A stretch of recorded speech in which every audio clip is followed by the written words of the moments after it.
Hello and welcome back to Pathfinder Plays, and today I want to talk about the Sons of the Forest and go over the second trailer, which has shown some really amazing things, both technically speaking and lore related. The trailer starts off with the helicopter crash that began in the first trailer because the new mutant, simply known as Giant, threw what appeared to be a cannibal or smaller mutant at the helicopter. The first thing I noticed besides MREs and other equipment flying around was the distinct symbol that was placed behind one of the security escort's heads. Does anybody know what this is? If you do, leave the answer in the comment section below. This could be a pretty fascinating bit of lore, or maybe it's just a fire extinguisher. The scene fades to black and then comes back to an amazingly expansive and detailed world. Normally I would have thought that this was not the actual game but simply some cinematic scene, but because their Twitter post said, quote, "Everything you will see is recorded in real time from our latest build," end quote, I am honestly finding this amazing, truly. The other thing to notice is obviously the GPS that your character has in his hand, and more so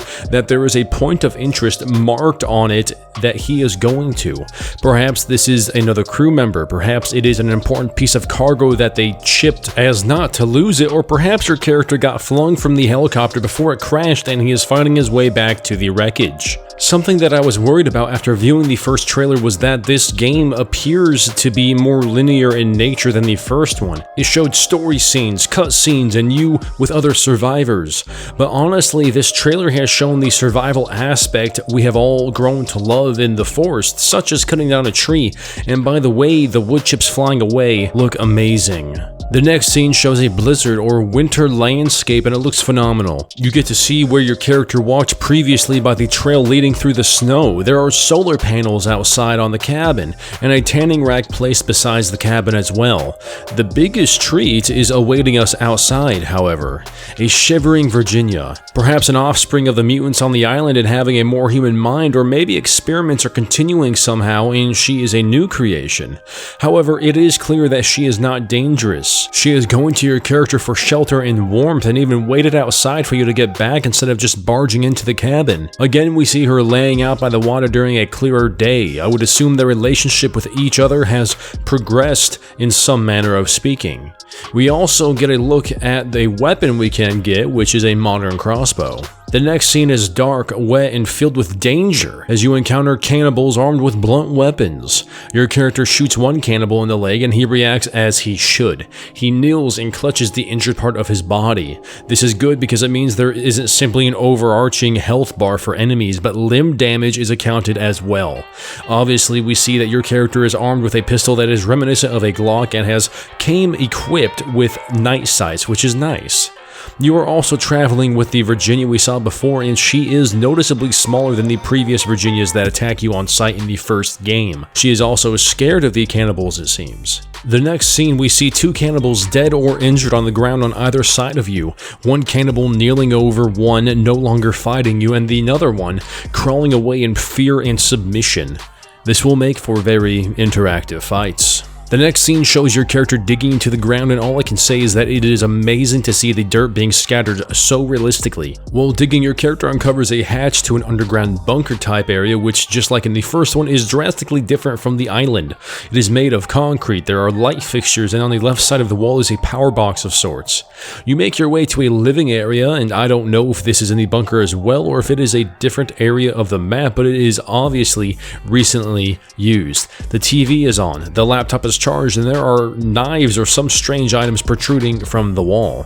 The TV appears to be on a music channel with subtitles turned on, and the lyrics on the screen say, quote, "You make me feel like going crazy, dance on, end quote.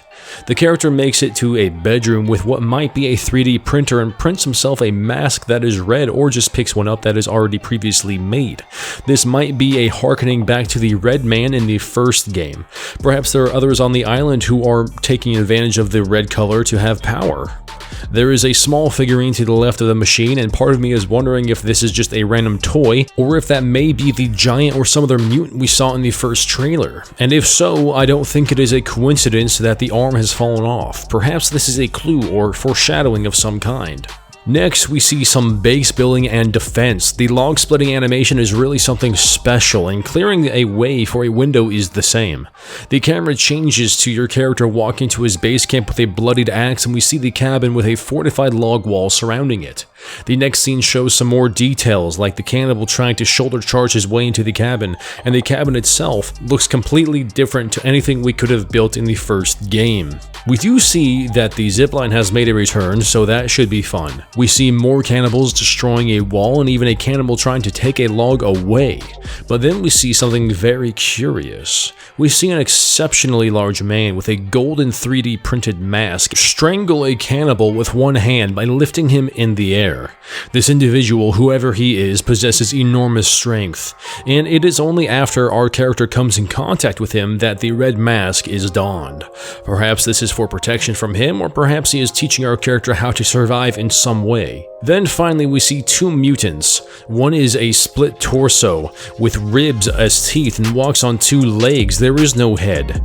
But then we see another mutant that is two larger individuals connected at the hip and walking on all fours, or eights. We also see that we have a taser that is not very effective against mutants. No surprise there. And that is the end of the trailer. The game is slated to be released here in 2021, and I honestly can't wait. It appears to improve on all aspects of the previous game while adding some insane depth that we didn't even know we needed. I am excited to see what they have coming, and I really can't wait to play. If you guys are interested in more Sons of the Forest content and other things survival, consider hitting that subscribe button, that like button, share this video with your friends, and I will see you all in the next one. Path out.